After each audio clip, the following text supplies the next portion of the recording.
I always thought of my mother as different from other mothers.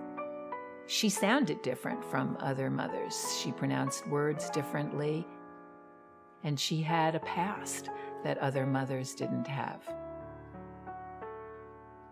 She loved to sew, she loved to embroider, she loved creating beautiful things.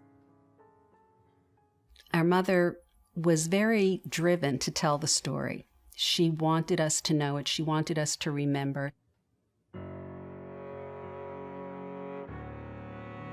It was a way of connecting me and my sister with the family that she had lost. Her mother, her father, her sisters, her brother, nearly everyone that she loved in the world.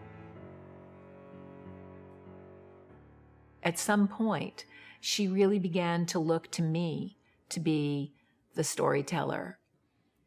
I had just read The Diary of Anne Frank, which came out around then.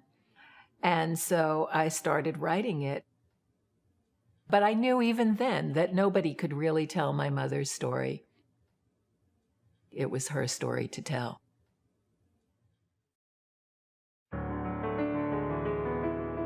I wanted to show my kids how I grew up. And I was trying desperately, but I never drew anything in my life. I said, well, I'm going to try. And I still see my house the way it was. And I just drew the lines, and then I started filling it out with acrylic work. And then I made this straw roof, sort of.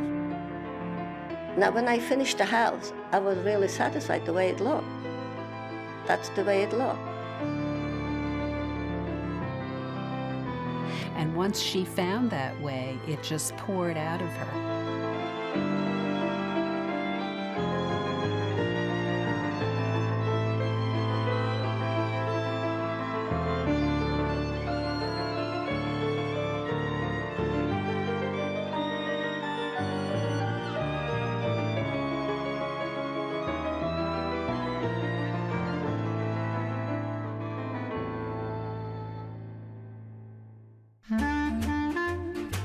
We grew up in Brooklyn, in a working-class neighborhood. My father worked as a manager for a supermarket, and until I was about 10, my mother was at home.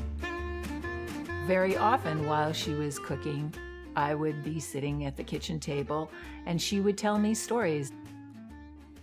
She might, for example, be making a potato kugel, and she would tell me about how her mother used to make potato kugels and growing the potatoes and then going to get the eggs from the chickens. And so she would create this whole other world for me of her life before the war.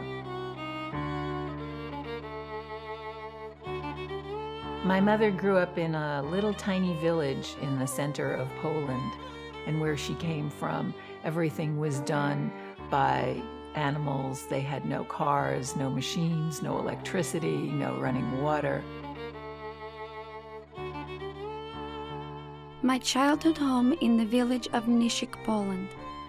I am carrying Voda up the hill to our house. My sister Manya waits for me. My brother Ruben is standing with the wagon. My father and my sister Hannah are in front of the house, along with my mother, who holds my youngest sister, Leah. All the Jews raised their chickens. They all have chickens, and a few people had the cows for milking. And she recalls swimming in the river and the cows grazing. She was very happy at what she had created because she was able to show us what her childhood home looked like. The celebration of the Jewish holidays was central to their lives. It was how they marked the passage of time. Shavuos 1938. My brother and sisters followed as I walked on stilts to our grandparents' house. My brother was always the one that they would make toys, and I was the one to test them. So he built these tall stilts, and I was supposed to walk on them. And all the kids are following me, and my brother's following me, and see if I'm going to fall down. But I made it all the way to the Zaydis house. March 1939.